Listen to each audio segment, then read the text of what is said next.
اهدنا الصراط المستقيم. Assalamualaikum warahmatullahi wabarakatuh. Alhamdulillahi rabbil alamin.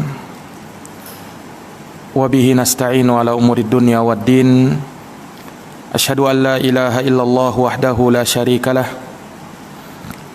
Wa asyhadu anna Muhammadan abduhu wa rasuluh. Sallallahu alaihi wa ala alihi wa sahbihi wa man tabi'ahum bi ihsanin ila yaumiddin wa sallama tasliman katsira, amma ba'd. Allahumma la sahla illa ma ja'altahu sahla wa anta taj'alul husna idza syi'ta sahla. Allahumma arinal haqqa haqqan warzuqna ittiba'ah wa arinal batila batilan warzuqna ijtinabah. Allahumma anfa'na bima 'allamtana wa 'allimna ma yanfa'una wa zidna ilma. Para hadirin, para musyahidin wal musyahidat, para pemirsa yang semoga dirahmati dan dimuliakan oleh Allah Subhanahu wa taala. Alhamdulillah, kita bersyukur kepada Allah Subhanahu wa taala atas segala limpahan nikmat dan karunia darinya. Di malam hari yang berbahagia ini, insyaallah taala kita akan memulai suatu pembahasan dari sebuah risalah yang penuh dengan manfaat terkait dengan pembahasan ilmu. Kitab yang akan kita baca insyaallah taala adalah kitab Khulasatu Ta'zimil Ilm yang dikarang oleh Fadilatul Syekh Al-Allamah Salih bin Abdullah bin Hamad Al-Utsaimin rahimahullahu taala, yang beliau adalah salah seorang dari kibar para ulama, dari ulama-ulama senior yang ada di Saudi Arabia, dan beliau hafizahullahu taala menjadi pengajar tetap di Haram Al-Makki wal Madani. Naam. Dan pada hari ini beliau rahimahullahu taala dijadikan rujukan oleh para penuntut ilmu khususnya di zaman kita ini, walhamdulillah. Nah, tentang keilmuan beliau tentu tidak diragukan, ya. Dan beliau punya perhatian yang sangat besar terkait dengan ilmu dan mengajarkan ilmu kepada umat Islam. Maka insyaallah taala kita akan membaca kitab beliau ini. Semoga Allah Subhanahu wa taala memberikan kepada kita kemudahan untuk bisa memahami ilmu yang bermanfaat.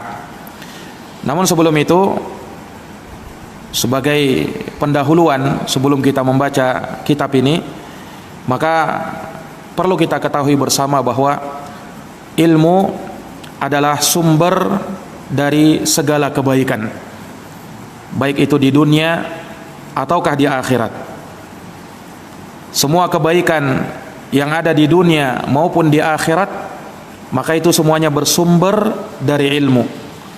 Sebabnya ada pada ilmu. Ini sebagaimana dikatakan oleh Imam Al-Qarafi rahimahullahu taala di dalam kitabnya Al-Furuq, dan juga ungkapan dari Al-Imam Ibnul Qayyim rahimahullahu taala.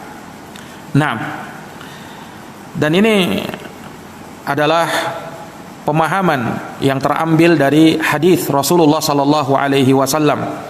Dalam riwayat Al-Imam Al-Bukhari, Nabi bersabda, "Man yuridillahu bihi khairan yufaqihu fid din."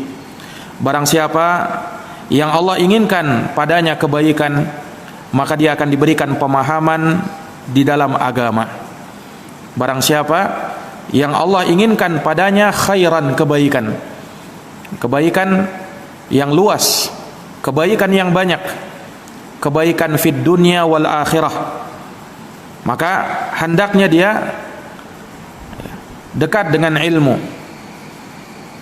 Dan itu adalah tanda Allah Subhanahu wa taala inginkan kebaikan pada dirinya. Makanya kata Syekhul Islam rahimahullahu taala terkait dengan hadits ini, bahwa siapa yang Allah Subhanahu wa taala mudahkan baginya untuk memahami ilmu agama, maka itu tanda bahwa Allah Subhanahu wa taala inginkan kebaikan pada dirinya. Tapi siapa yang tidak dimudahkan untuk hal tersebut, maka itu adalah tanda kejelekan, dan kita berlindung kepada Allah Subhanahu wa taala darinya. Maka senantiasa kita bersyukur kepada Allah Subhanahu wa taala tatkala Allah memberikan kepada kita kemudahan untuk mempelajari ilmu agama. Dan kita senantiasa bersyukur kepada Allah tatkala Allah menjadikan hati kita ada ketertarikan untuk mempelajari agama Allah. Sebab itu adalah tanda bahwa Allah inginkan kebaikan kepada kita. Dan ketahuilah bahwa nikmat yang paling besar, nikmat yang paling utama adalah tatkala Allah Subhanahu wa taala tanamkan ilmu ke dalam hati seorang hamba. Oleh karenanya Al-Imam Asy-Syaikh Abdurrahman bin Nasir As-Sa'di rahimahullahu taala di dalam bait syairnya beliau pernah mengatakan, "I'lam hudita anna afdalal minan ilmun yuzilu angkad daran yuzilu syakka angka waddaran." Ketahuilah, kata beliau, bahwa semoga Allah Subhanahu wa taala memberikan hidayah kepadamu bahwa seutama-utamanya nikmat yang paling utama adalah ilmu yang akan menghilangkan keraguan darimu dan akan menghilangkan segala kotoran-kotoran yang melekat pada dirimu. Wa yukshiful haqqa lidil qulubi wa yusilul abda ilal matlubi. Dan ilmu ini akan menyingkap kebenaran bagi siapa yang memiliki hati dan akan menyampaikan seorang hamba kepada tujuannya. Nah, maka ini ilmu. Dan tentu saja ilmu yang akan memudahkan jalan kita untuk menuju surga. Dan itu adalah tujuan terbesar kita tatkala kita beribadah kepada Allah Subhanahu wa taala. Tujuan kita agar kita bisa menginjakkan kaki kita di dalam surga Allah Subhanahu wa taala. Maka dari jalan yang paling mudah yang bisa menyampaikan kita ke dalam surga adalah dengan menuntut ilmu. Rasulullah sallallahu alaihi wasallam bersabda dalam hadis yang diriwayatkan oleh Imam Muslim, "Man salaka tariqan yaltamisu fihi ilman sahalallahu lahu bihi tariqan ilal jannah." Barang siapa yang menempuh suatu perjalanan dalam rangka untuk menuntut ilmu, dalam rangka untuk mencari ilmu, maka Allah akan mudahkan baginya jalan menuju surga. Allah akan mudahkan baginya jalan menuju surga. Perhatikan hadis yang mulia ini. Bagaimana Rasulullah menjadikan menuntut ilmu akan memudahkan jalan kita menuju surga. Dari sekian amalan-amalan, tentu kita pahami bahwa amalan-amalan di dalam Islam ini, dari amal kebaikan, semuanya akan mengantarkan kita ke dalam surga. Salat kita akan mengantarkan kita kepada surga. Bakti kita kepada kedua orang tua kita akan mengantarkan kita kepada surga. Silaturahim kita kepada keluarga kita akan mengantarkan kita kepada surga. Tapi subhanallah, dari sekian amalan Allah Subhanahu wa taala sebutkan, atau Rasulullah SAW sebutkan, bahwa menuntut ilmu adalah jalan yang akan mengantarkan kita ke dalam surga. Dan dia adalah jalan yang paling mudah yang bisa mengantarkan kita kepada surga Allah Subhanahu wa taala, negeri kenikmatan. Maka dari sini menunjukkan kepada kita, seorang muslim dan muslimah hendaknya mempelajari ilmu agama. Itu suatu kewajiban terhadap mereka. Talabul ilmi faridatun ala kulli muslim. Menuntut ilmu adalah kewajiban atas setiap muslim. Dan yang namanya ilmu perlu diusahakan, perlu untuk dituntut, karena ilmu itu tidak datang sendiriannya. Kata para ulama, diriwayatkan dari Imam Asy-Syafi'i rahimahullahu taala, beliau pernah mengatakan, "Ta'allamu fa innal mar'a la yuladu aliman." Belajarlah kalian ilmu, karena sesungguhnya seseorang itu tidaklah terlahir dalam keadaan sudah menjadi seorang alim. Semuanya belajar. Para imam, para ulama, mereka belajar sehingga menjadi panutan dan menjadi ahli ilmu, menjadi rujukan bagi umat. Ilmu didapatkan dengan dipelajari. Makanya Rasulullah bersabda, innamal ilmu bitta'allum. Sesungguhnya ilmu didapatkan dengan cara mempelajari ilmu tersebut. Bukan dengan berbadan, dengan santai, bersantai-santai, ya, dengan berleha-leha di dalam rumah tanpa mengusahakan ilmu tersebut, ya. Maka para hadirin yang dirahmati oleh Allah, ilmu butuh usaha. Al-Imam Ibnu Abi Hatim rahimahullahu taala pernah mengungkapkan suatu kalimat, la yustata'ul ilmu birahatil jismi. Ilmu itu tidak akan didapatkan dengan badan yang santai. Artinya butuh usaha. Seorang butuh untuk mempelajarinya. Dan dari hal yang bisa menjadikan seseorang untuk bisa memahami agamanya, tatkala pada dirinya ada pengagungan kepada ilmu. Kalau dia kurang mengagungkan ilmu, kurang memuliakan ilmu, maka ilmu tidak akan bisa memuliakan dia. Man la yukrimul ilma la yukrimuhul ilm. Barang siapa yang tidak memuliakan ilmu, maka ilmu tidak akan memuliakan dirinya. Nah, dan kalau kita memuliakan ilmu, maka Allah akan memuliakan kita dengan ilmu yang kita miliki. Para hadirin yang dirahmati dan dimuliakan oleh Allah, para pemirsa yang semoga dirahmati oleh Allah Subhanahu wa taala, ilmu yang terpuji di dalam agama, ilmu yang disebutkan pujian terhadapnya baik dalam Al-Qur'an maupun dalam hadits-hadits Nabi sallallahu alaihi wasallam, adalah ilmu agama, bukan ilmu dunia. Ilmu agama. Kalau kita baca di dalam Al-Qur'an ataukah hadits-hadits Nabi pujian terhadap ilmu, maka yang dimaksud dengannya adalah ilmu agama, bukan yang lainnya. Iya, inilah yang kita dianjurkan dan diperintahkan untuk menuntutnya, mempelajarinya. Naam, dan Allah Subhanahu wa taala akan memberikan balasan yang terbaik bagi mereka-mereka yang bersungguh-sungguh di dalam mempelajari ilmu agama. Para hadirin yang dirahmati dan dimuliakan oleh Allah, untuk bisa menggapai ilmu tersebut, maka kita butuh kaidah-kaidah untuk bisa sampai kepada ilmu. Kita butuh metode dan cara agar bisa menyampaikan kita kepada ilmu tersebut. Karena ditemukan bahwa banyak manusia yang belajar ilmu, mungkin tahunan dia pelajari, tetapi dia tidak bisa mendapatkan faedah yang banyak dari ilmu tersebut. Apa sebabnya? Ya, salah satunya mungkin karena dia kurang memperhatikan metode atau cara yang benar di dalam menuntut ilmu agama. Menuntut ilmu itu ada caranya, mempelajari ilmu itu ada caranya. Dan agar ilmu itu merasuk ke dalam hati kita, kita butuh untuk mempelajari adab-adabnya, etika-etikanya, kaedah-kaedah yang ada di dalamnya, supaya ilmu itu betul-betul menyinari dada-dada kita dan akan bisa memberikan manfaat dalam diri kita, ya, pada hati kita, pada ucapan kita, dan pada amal perbuatan kita. Itulah ilmu. Para hadirin yang dirahmati dan dimuliakan oleh Allah Subhanahu wa taala, maka kitab yang akan kita pelajari yaitu kitab Khulasatu Ta'zimil Ilmi, ini adalah kitab yang membahas, di dalamnya diterangkan tentang adab di dalam menuntut ilmu, yang dia merupakan ringkasan, intisari dari kitab beliau Ta'zimul Ilmi. Dari kitab beliau Ta'zim Al-Ilmi. Nah, ini adalah ringkasannya.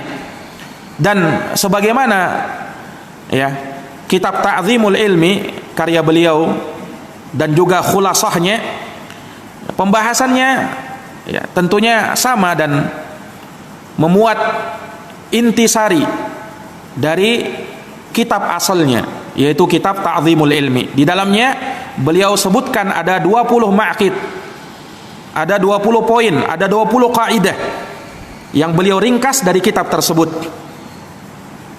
Dan ini tentu saja akan memudahkan bagi kita agar bisa menjadi pegangan, agar bisa menjadi pedoman di dalam kita mempelajari ilmu agama. Kita akan dapati kunci-kunci supaya kita bisa meraih ilmu yang bermanfaat, kaedah-kaedah yang sangat agung dan luar biasa, agar kita semakin mengagungkan ilmu di dalam diri kita. Para hadirin yang dirahmati dan dimuliakan oleh Allah Subhanahu wa taala, maka insyaallah taala akan kita baca kitab yang mulia ini. Semoga bisa menjadi hal yang bermanfaat di dalam diri kita, dan semoga bisa menjadi pegangan di dalam kita mempelajari ilmu agama. Para hadirin yang dirahmati oleh Allah, kita akan baca dari muqaddimah beliau hafizahullahu taala.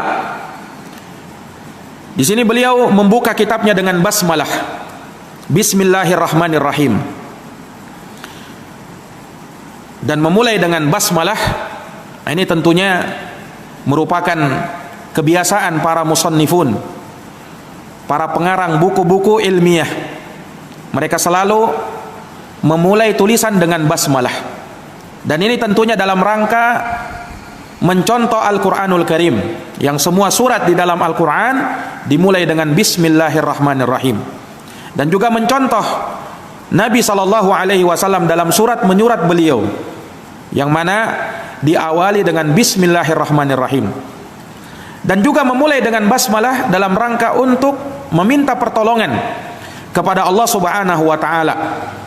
Karena Bismillahirrahmanirrahim maknanya kita minta pertolongan dengan nama Allah yang Maha Pengasih lagi Maha Penyayang. Dan juga dengan memulai basmalah kita memohon keberkahan dari Allah Subhanahu wa taala, dengan kita memulai mendahulukannya dengan menyebut nama Allah yang Maha Agung, nama Allah yang Maha Mulia. Maka ini basmalah, Bismillahirrahmanirrahim. Kemudian setelahnya beliau memulai dengan hamdalah. Beliau mengatakan alhamdulillahi al-mu'azzami bit-tauhidi. Wa sallallahu wa sallama ala abdihi wa rasulihi Muhammadinil makhsusi bi ajallil mazidi wa ala alihi wa sahbihi ulil fadli war ra'is sadidi. Segala puji hanya bagi Allah, al-mu'azzami bit-tauhidi, yang diagungkan dengan tauhid. Wa sallallahu wa sallama ala abdihi wa rasulih. Semoga salawat dan salam terlimpahkan selalu kepada hamba dan utusannya Muhammadin al-makhsusi bi ajallil mazidi, yaitu Nabi Muhammad yang dikhususkan dengan keistimewaan yang paling mulia. Wa ala alihi wa sahbihi ulil fadli war ra'is sadidi. Dan semoga salawat dan salam juga terlimpahkan kepada keluarga beliau, para sahabat beliau, orang-orang yang utama yang memiliki pendapat yang lurus, akal yang lurus. Amma ba'du, adapun setelahnya. Maka ini muqaddimah dari beliau rahimahullahu taala. Dan kalau kita lihat isinya, maka kita dapati dalam muqaddimah beliau memulai dengan basmalah. Kemudian beliau mulai dengan hamdalah. Kemudian bersalawat kepada Nabi dan menyampaikan salam kepada Rasulullah. Dan ini adab seseorang di dalam menuliskan buku-buku yang bermanfaat. Dimulai dengan basmalah, hamdalah, dan menyampaikan salawat dan salam kepada Rasulullah sallallahu alaihi wasallam. Demikian halnya tatkala memulai al-mau'izah, nasihat-nasihat yang bermanfaat kepada kaum muslimin, juga dianjurkan untuk memulainya dengan basmalah, dengan memulai dengan hamdalah, puji-pujian kepada Allah Subhanahu wa taala. Iya, dan sebagaimana disebutkan oleh Imam Ibnu Abdul Bar rahimahullahu taala dan selainnya, bahwa selayaknya, kata beliau, para musannifun, para pengarang buku-buku yang bermanfaat, memulai bukunya, memulai tulisannya dengan menyebutkan 4 perkara ini, yaitu basmalah, kemudian hamdalah, lalu bersalawat dan menyampaikan salam kepada Rasulullah sallallahu alaihi wasallam. Nah, dan kalau kita lihat muqaddimah beliau sangat bermanfaat sekali. Terkandung di dalamnya faidah-faidah, di mana beliau menyebutkan pujian kepada Allah. Alhamdulillah, segala puji hanya bagi Allah. al-mu'azzami bit-tauhidi, yang Allah itu diagungkan dengan tauhid. Dan perlu kita ketahui bahwa pengagungan yang terbesar kepada Allah Subhanahu wa taala adalah dengan mentauhidkannya. Karena sebab tauhid inilah Allah menciptakan alam semesta. Karena sebab tauhid inilah Allah menurunkan kitab-kitab, Allah mengutus para rasul. Dan karena sebab tauhid ini pula Allah menciptakan kita, menciptakan jin dan manusia. Menciptakan jin dan manusia. Nah, maka Allah Subhanahu wa taala diagungkan dengan tauhid. Maka sudah selayaknya seseorang untuk mempelajari tauhid dan mengilmui tauhid sebagai ilmu dasar, ilmu pondasi yang harus dia pelajari di awal kali menuntut ilmu agama. Dia pelajari tauhid, dia luruskan akidahnya, yang dari situlah dia bangun cabang-cabang ilmu yang lainnya.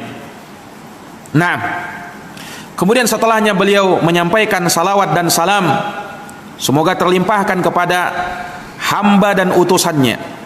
Rasulullah sallallahu alaihi wasallam adalah hamba Allah dan utusan Allah. Ini kalimat yang akan membantah mereka-mereka yang gulu ekstrim kepada Nabi SAW, dan juga membantah orang-orang yang menyepelekan kedudukan Nabi. Rasulullah SAW adalah hamba Allah. Beliau juga hamba, berarti beribadah kepada Allah. Dan beliau bukan Tuhan yang disembah, sehingga tidak boleh untuk berdoa kepada beliau. Beliau hamba Allah. Beliau adalah orang yang juga beribadah kepada Allah, sehingga tidak boleh kita gulu kepada Nabi SAW. Makanya Rasulullah bersabda di dalam haditsnya, la tataruni kama ataratin nasara Isa bin Maryam.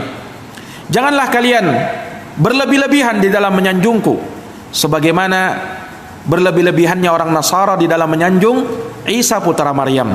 Innama ana abdun, sesungguhnya aku adalah hamba. Faqulu Abdullahi wa rasuluh, maka katakanlah hamba Allah dan utusan Allah. Nah, dan beliau adalah utusan Allah. Ini membantah orang-orang yang menyepelekan kedudukan Nabi, yang tidak mau mengambil hadis dari Nabi SAW. Beliau memang hamba Allah, tapi beliau diistimewakan dengan risalah. Beliau adalah utusan Allah, sehingga kita wajib mengambil agama ini dari beliau, mengambil ilmu ini dari beliau. Nah, dan beliau sallallahu alaihi wasallam adalah hamba Allah. Rasulullah Muhammad sallallahu alaihi wasallam dikhususkan oleh Allah dengan berbagai macam keistimewaan, dengan berbagai macam kemuliaan yang tidak didapatkan dan tidak berada pada nabi dan rasul yang lain. Selain beliau diangkat menjadi nabi dan rasul Allah, beliau adalah khatamun nabiyyin, penutup para nabi. Beliau sallallahu alaihi wasallam menjadi sayyidu waladi Adam yaumal qiyamah, pimpinan anak cucu Adam pada hari kiamat. Ini dari keistimewaan beliau sallallahu alaihi wasallam. Maka kita sampaikan salawat dan salam kepada beliau, demikian pula kepada keluarganya, para sahabatnya, ya, orang-orang yang memiliki keutamaan dan kemuliaan, orang-orang yang memiliki pandangan, pendapat, akal yang lurus. Para sahabat yang mulia, yang mereka menjadi panutan, dan jalan mereka dijadikan sebagai jalan yang berpetunjuk, yang tidaklah umat yang datang setelahnya bisa lurus jalannya kecuali dengan mengikuti jalannya para sahabat Nabi sallallahu alaihi wasallam. Para hadirin yang dirahmati dan dimuliakan oleh Allah Subhanahu wa taala. Kemudian beliau mengatakan, amma ba'du. Adapun setelahnya, fahadihi min kitabi ta'zimil ilm, khulasatul lafzi, uiddat biltiqatiha limaqsadil hifzi. Maka ini adalah bahagian dari kitabku, yaitu kitab Ta'zimul Ilm Khulasatul Lafzi, sebagai ringkasan dari kitab Ta'zimul Ilmi. Sebagaimana yang kita sebutkan di awal, bahwa kitab ini adalah ringkasan dari kitab beliau Ta'zimul Ilmi. Uiddat biltiqatiha limaqsadil hifzi, yang mana kitab ini, ringkasan ini disiapkan dengan maksud agar bisa dihafalkan.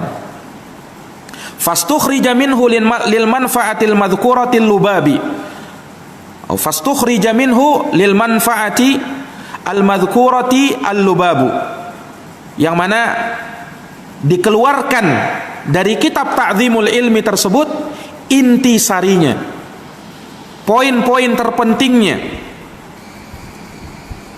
untuk manfaat yang telah disebutkan, supaya mudah untuk dihafalkan. Wa ju'ila fihi al-unmudaju min kulli babin, dan dibawakan contoh-contoh supaya bisa lebih menerangkan pembahasannya. Beliau bawakan contoh-contoh pada setiap bab.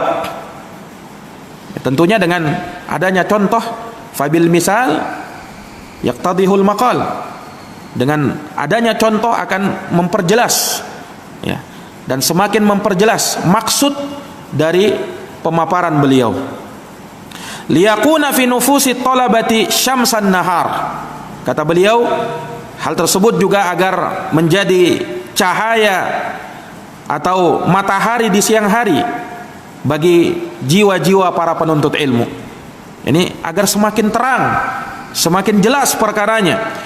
Wa yatarasyahu ba'dahu ilal amali wal iddikari, dan agar mereka terdidik setelah itu, ya, untuk bisa mengamalkan ilmu ini, na'am, dan bisa menjadi hal yang mengingatkan mereka, ya, agar mereka selalu mengingatnya.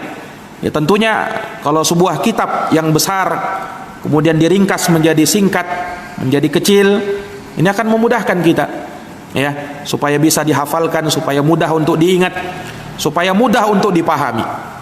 Nah, maka kalau kita lihat dari pemaparan beliau di sini di muqaddimah, beliau ingin menerangkan bahwa kitab ini yang akan diterangkan beliau ini adalah merupakan ringkasan dari kitab beliau Ta'zimul Ilmi.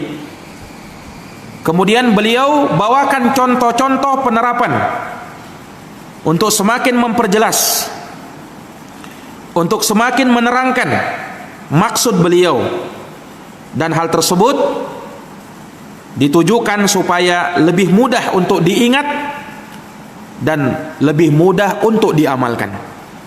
Nah, ini tujuan pokok dari seseorang mempelajari ilmu agama. Iya. Maka hadirin yang dirahmati dan dimuliakan oleh Allah Subhanahu wa taala, kalau kita lihat para ulama rahimahumullah banyak meringkas-ringkas kitab-kitab yang tebal, yang besar, kemudian diringkas, ditalkhis oleh mereka. Naam, sehingga bisa menjadi, ya, sebuah kitab yang kecil dan manfaatnya bisa lebih banyak. Meringkas ilmu-ilmu tersebut, diambil intisarinya, poin-poin terpentingnya untuk memudahkan. Iya. Dan hal tersebut kita bisa dapatkan di kutub-kutub para ulama, di kitab-kitab para ulama. Walhamdulillah, ya, sangat banyak ringkasan-ringkasan tersebut. Dan ini dimaksudkan agar lebih memudahkan pemahaman. Karena terkadang ada sebagian orang yang mungkin sulit untuk memahami suatu ilmu, manakala diringkas dan diambil poin terpentingnya, intisarinya, maka ini akan lebih memudahkan pemahaman. Iya, lebih memudahkan pemahaman. Dan juga supaya mudah untuk dihafalkan, mudah untuk diingat. Ini sebagai isyarat bahwasanya ilmu itu butuh untuk dihafalkan. Jadi ilmu butuh untuk dihafalkan. Para ulama rahimahumullahu taala senantiasa mewasiatkan ya kepada para penuntut ilmu untuk menghafalkan ilmu. Ya. Karena kata mereka al-ilmu makana fis sudur. Ilmu itulah adalah apa yang ada di dalam dada-dada manusia yang terhafalkan. Walaysa makana fis sutur, dan bukan yang tertulis di lembaran-lembaran, bukan. Ya. Sebab kalau orang ilmunya hanya tersimpan di dalam bukunya, ya kalau bukunya hilang, maka akan hilang juga ilmunya. Kalau bukunya ketinggalan, akan ketinggalan juga ilmunya. Tapi kalau dia menghafalkannya, ilmu itu tersimpan di dalam hatinya, sehingga kemanapun dia pergi, ilmu itu akan senantiasa ada pada dirinya. Ini manfaat dari seseorang menghafalkan ilmu agama. Makanya seorang manakala mempelajari ilmu dan dia berusaha untuk menghafalkannya, dan dia melatih hafalannya, walaupun mungkin awal-awal sulit bagi dia untuk menghafal, tapi kalau dia latih hafalannya tersebut, maka insyaallah ta'ala Allah akan mudahkan baginya untuk menghafalkan ilmu. Ya, makanya ulama mengatakan ihfaz fa kullu hafidhin imamu. Hafalkan ilmu itu, karena setiap penghafal dia adalah imam. Setiap penghafal dia adalah seorang imam.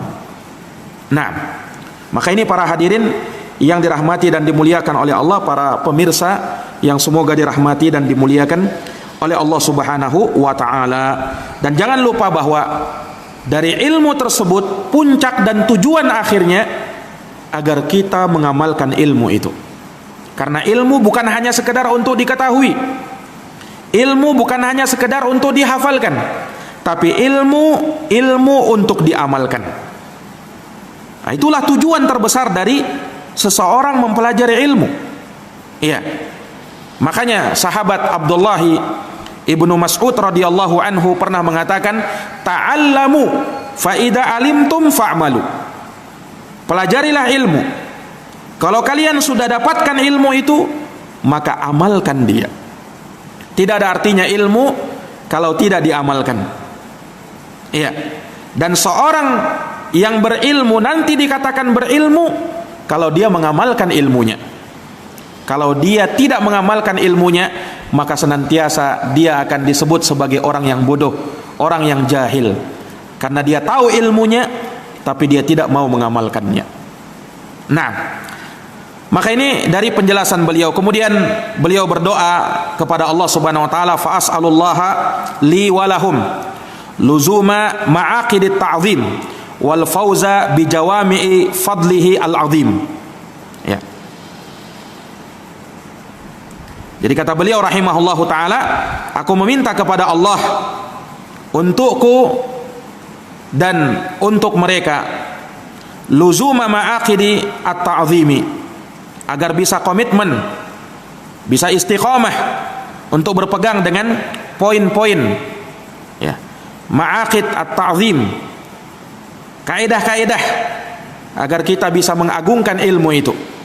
Wal fauza bi jawami'i fadlihil azim, dan semoga Allah Subhanahu wa taala memberikan keberuntungan dengan berbagai karunia-Nya, berbagai keutamaannya yang sangat agung. Ya, maka ini dari muqaddimah beliau rahimahullahu taala, di mana beliau menjelaskan di dalamnya terkait dengan ya buku ini yang merupakan ringkasan ya, dan maksud beliau dari meringkas buku ini ya agar bisa lebih mudah untuk dipahami, dihafalkan ya, tentunya tujuannya agar bisa diamalkan ya. Ini dari maksud beliau rahimahullah meringkas buku Ta'zim al-Ilmi. Kemudian setelahnya beliau ya, sebelum menyebutkan poin demi poin ya dari pembahasan buku ini, beliau sebutkan muqaddimah, pendahuluan yang lain sebelum masuk pada poinnya. Nah, maka di halaman selanjutnya beliau mengatakan bismillahirrahmanirrahim, alhamdulillah wa asyhadu an la ilaha illallah wa asyhadu anna Muhammadan abduhu wa rasuluh sallallahu alaihi wasallam wa ala alihi wa sahbihi adada man ta'allama wa 'allam. Segala puji bagi Allah. Aku bersaksi bahwa tidak ada yang berhak disembah kecuali Allah, dan aku bersaksi bahwa Muhammad adalah hamba dan utusan Allah. Salawat dan salam semoga terlimpahkan kepada beliau, kepada keluarga dan para sahabat beliau, ya, dan semua yang mempelajari agama dan mengajarkan agama ini. Amma ba'du, adapun setelahnya. Jadi kembali beliau memulai dengan basmalah, hamdalah, bersalawat dan mengucapkan salam kepada Rasulullah sallallahu alaihi wasallam, dan beliau tambahkan lagi dengan bersyahadat, tasyahud, mengucapkan syahadat la ilaha illallah Muhammad Rasulullah. Kemudian setelahnya beliau mengatakan fa inna hadzal abdi minal ilmi mauqufun ala haddi qalbihi min ta'zimihi wa ijlalih. Sesungguhnya bahagian seorang hamba terhadap ilmu itu ditentukan dengan seberapa besar pengagungan dia dan pemuliaan dia kepada ilmu tersebut di dalam hatinya. Ya, maksudnya, ya, seseorang bisa mendapatkan ilmu, seseorang bisa meraih ilmu tergantung dengan seberapa besar pengagungan dan pemuliaan dia kepada ilmu. Semakin besar pengagungan dia kepada ilmu, pemuliaan dia kepada ilmu, maka semakin besar pula ilmu yang dia dapatkan. Tapi kapan dia tidak mengagungkan ilmu, tidak memuliakan ilmu, maka sulit bagi dia untuk bisa mendapatkan ilmu tersebut. Nah, maka kata beliau, famanim tala'a qalbuhu bi ta'zimil ilmi wa ijlalihi saluha ayyakuna mahallan lahu. Maka barang siapa yang hatinya dipenuhi dengan pengagungan kepada ilmu, pemuliaan kepada ilmu, maka hatinya sangat cocok untuk, ya, ilmu itu sangat cocok untuk mendiami hatinya, untuk berada di dalam hatinya. Ketika apa? Ketika hatinya dipenuhi dengan pengagungan kepada ilmu. Karena ilmu itu cahaya yang akan masuk ke dalam hati seorang hamba, dan itu tergantung dengan seberapa besar pengagungan dia kepada ilmu agama. Wa biqadari nuqsani haibatil ilmi fil qalbi yanqusu hadzul abdi minhu. Kata beliau, dan semakin kurang pengagungan dia kepada ilmu, ya, maka tatkala kurang, ya, pengagungan dia kepada ilmu di dalam hatinya, maka akan semakin berkurang pula, ya, ilmu tersebut yang ada di dalam hatinya. Hatta yakuna minal qulubi qalbun laisa fihi syai'un minal ilm. Sehingga hatinya sama sekali tidak ada sesuatu dari ilmu agama yang melengket dan melekat di dalam hatinya. Kenapa? Pengagungan dia kepada ilmu kurang. Ini para hadirin yang dirahmati oleh Allah. Maka sebelum kita mempelajari ilmu, tumbuhkan di dalam hati kita bahwa ilmu itu adalah hal yang luar biasa. Ilmu itu adalah agung dan mulia, yang perlu kita agungkan, yang perlu kita muliakan. Tidak boleh kita meremehkan ilmu walaupun kecil. Tidak boleh kita menghinakan ilmu walaupun sedikit. Ilmu itu mulia, dan orang yang menyandang ilmu dimuliakan oleh Allah Subhanahu wa ta'ala. Maka kata beliau, faman azzamal ilma lahat anwaruhu alaihi. Barang siapa yang mengagungkan ilmu, maka cahaya-cahaya ilmu akan menembus dadanya, akan merasuk ke dalam hatinya. Wa wafadat rusulu fununihi ilaihi. Dan berbagai disiplin ilmu akan dia dapatkan, akan berada di dalam hatinya. Walam yakun lihimmatihi ghayatun illa talaqqihi. Dan tidak ada puncak keinginannya kecuali ia bisa mendapatkan dan mengambil ilmu tersebut. Kalau sudah pengagungan ilmu ada di dalam hati kita, naam, maka betul-betul tidak ada keinginan kita yang terbesar kecuali bagaimana kita bisa mendapatkan ilmu itu. Wala li nafsihi laddatun illal fikru fihi, dan tidak ada kelezatan bagi jiwa ini kecuali manakala hati ini berfikir, jiwa ini berfikir tentang ilmu. Wa ka'anna Aba Muhammadin ad-Darimiyya al-Hafidh rahimahullah lamaha hadal makna. Kemudian beliau mengatakan bahwa seakan-akan Al-Imam Abu Muhammad ad-Darimi, Al-Imam al-Hafidh, ya, beliau mengisyaratkan akan makna ini. Fa khatama kitab al-ilmi na'am min sunanihil musammah bil musnadil jami' bi babin fi i'dhamil ilmi. Maka beliau menutup, ya, kitabul ilm yang ada di dalam sunannya yang disebut dengan al-musnad al-jami', beliau tutup dengan satu bab, yaitu babun fi i'dhamil ilm, bab pengagungan kepada ilmu. Artinya beliau, ya, rahimahullah ta'ala, Al-Imam Ad-Darimi ingin mengisyaratkan bahwasanya apa yang beliau sebutkan dari ilmu itu akan didapatkan manakala kita mengagungkan ilmu. Dan dengan kita mengagungkan ilmu, maka ilmu itu akan mudah untuk diserap oleh seseorang. Kemudian beliau mengatakan wa a'wanu syai'in 'alal wusuli ila i'dhamil ilm wa ijlali ma'rifatu ma'aqidi ta'zimih. Dan perkara yang sangat bisa membantu seseorang untuk bisa sampai, untuk bisa mengagungkan ilmu dan memuliakan ilmu adalah ma'rifatu ma'aqidi ta'zimih, dengan mengetahui poin-poin, ya, kaedah-kaedah pengagungan kepada ilmu. Wahiyal usulul jami'ah, dan dia merupakan kaedah-kaedah yang umum, al-muhaqqiqatu li'azamatil ilm, yang bisa mewujudkan, ya, pengagungan seseorang kepada ilmu fil qalbi, yang ada di dalam hatinya. Faman akhadha biha, siapa yang berpegang dengannya, ya, berpegang dengan poin-poin yang beliau nanti akan sebutkan kaedah-kaedahnya, na'am, kana mu'azziman lil ilmi mujillan lahu, maka dia teranggap sebagai orang yang mengagungkan ilmu dan memuliakan ilmu. Wa man dayya'aha fali nafsihi adha'a, maka barang siapa yang menelantarkannya, maka tidaklah dia menelantarkan kecuali dirinya sendiri. Wali hawahu ata'a, dan dia lebih memperturutkan hawa nafsunya.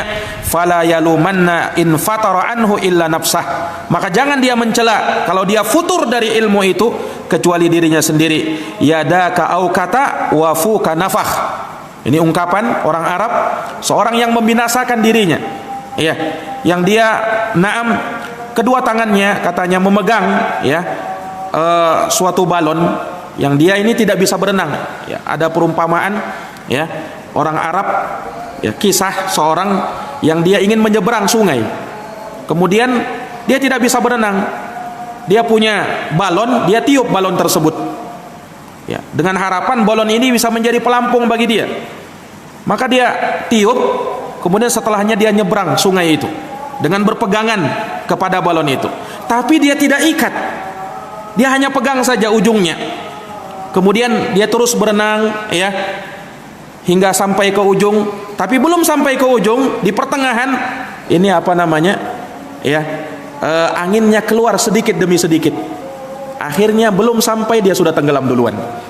Dia sudah tenggelam duluan. Nah, ini maksud dari ungkapan ini.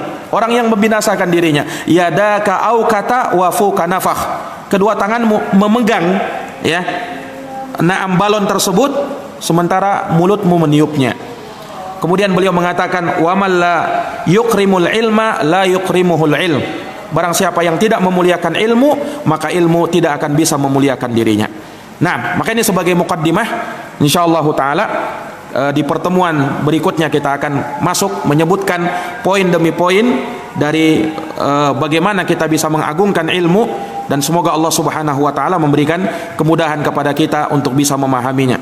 Nah, demikian yang bisa kami sampaikan. Wallahu taala alam bissawab. Wa sallallahu ala nabiyyina Muhammadin wa ala alihi wa sahbihi wasallam. Subhanakallahumma wa bihamdika asyhadu an la ilaha illa anta astaghfiruka wa atubu ilaik. Walhamdulillahirabbil alamin. Assalamualaikum warahmatullahi wabarakatuh.